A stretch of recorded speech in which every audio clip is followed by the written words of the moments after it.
Hindi bababa sa 15 tao ang nasawi kasunod ng mass shooting sa isang pagdiriwang. Naganap ang insidente ng pangraratrat sa Bondi Beach sa bansang Sydney sa kasagsagan ng isang Jewish festival.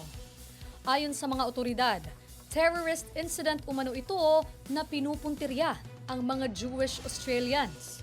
Ayon sa New South Wales Police, isa sa mga hinihinalang sospek rito na isang 50 anyos na kelot ang deadball sa eksena. Habang ang 24 anyos nitong anak ay nasa ilalim ng kanilang kustudiya at nasa kritikal na lagay. Samantala, habang patuloy ang investigasyon sa insidente, ay mananatiling sarado ang beach pati ang mga kalsada sa paligid nito.